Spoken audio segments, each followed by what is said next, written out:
Buenos días. El día de hoy vamos a hablar sobre el efecto Stroop. Somos el grupo 1. Este efecto nació en 1935 en una tesis de doctorado del Dr. John Ryder Stroop. Él lo que realizó fue un ejercicio en el cual cogía palabras en negro para que las personas las identificaran. Luego, él contó el tiempo en que se realizaba nombrar el color de varios rectángulos. Adicionalmente, lo que hizo fue colocar palabras en un color, pero de color diferente, incompatible a la tal palabra. Creo que me reí. A esta interferencia se debe a que a nivel neuronal empieza la parte visual contra la parte de lectura y lenguaje. Por lo tanto, esto genera ciertas demoras en decir la palabra en contra del color al cual está escrito. Hay una interferencia en el procesamiento visual, en el cual es un indicador de la parte cognitiva, la flexibilidad cognitiva y el control atencional. Este tipo de estudios se realiza para investigaciones de atención, memoria y velocidad en el procesamiento. Asimismo, para evaluaciones clínicas, ya sea para ayudar en el diagnóstico de trastorno de déficit de atención e hiperactividad, en dislexia, en Alzheimer, dificultades de lectura o en lesiones cerebrales traumáticas.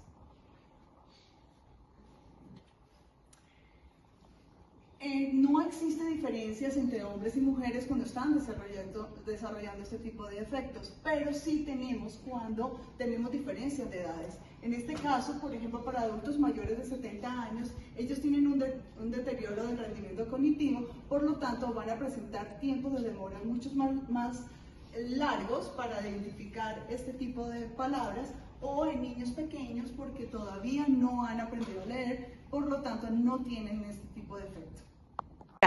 En nuestro experimento de Stroop y tomamos dos tipos de datos, a un adulto y a un niño. Se le tomó primero una serie de palabras, cada una tenía un significado y un color diferente, y era que la persona y el niño dijera el significado de la palabra y el color de la palabra. Entonces, cuando decimos con nuestros datos, tenemos aquí lo que es el promedio de la palabra y el significado de la palabra.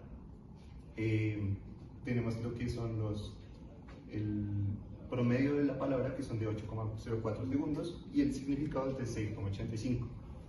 Esto muestra algo contrario a lo que dice el efecto Stroop, ya que el procesamiento del significado de la palabra suele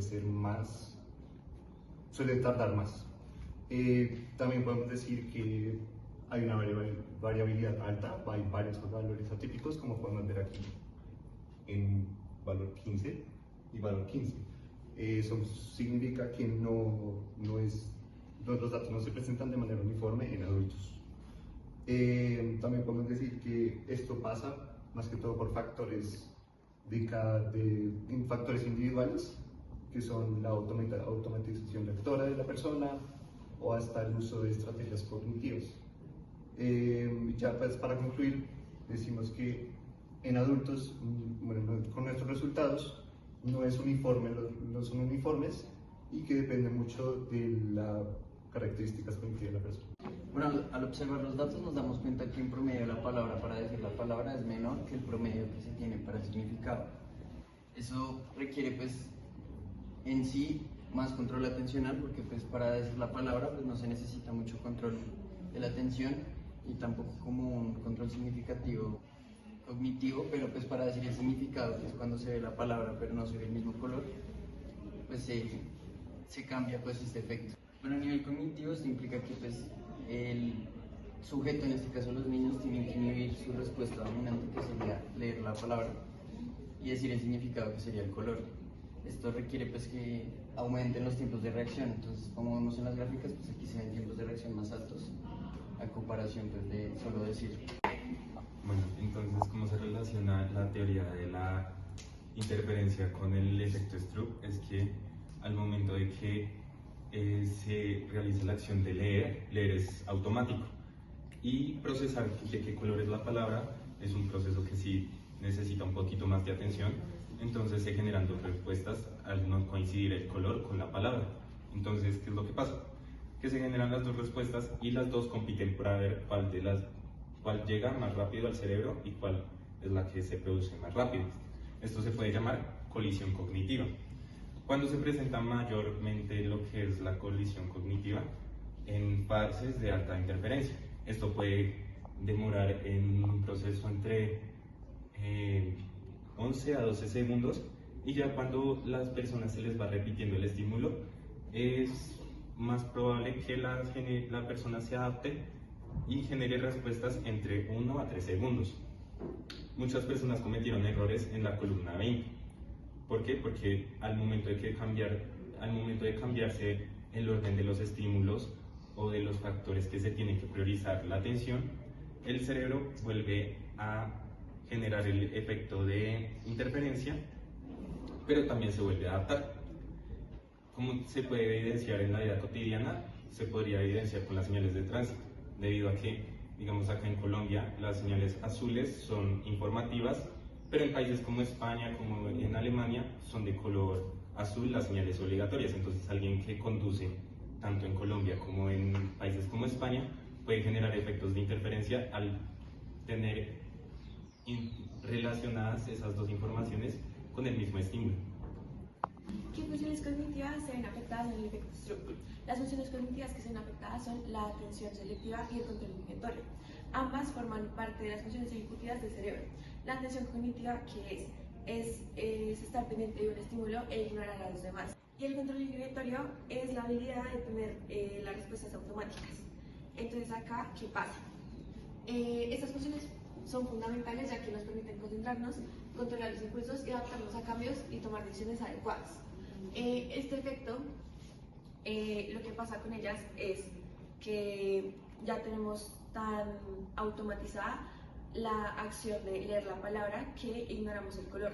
Entonces, cuando nos piden que hagamos, que digamos, leer el color, por lo tanto, con estas dejamos de prestarle atención y nos demoramos un poco más haciendo la actividad que nos pidieron.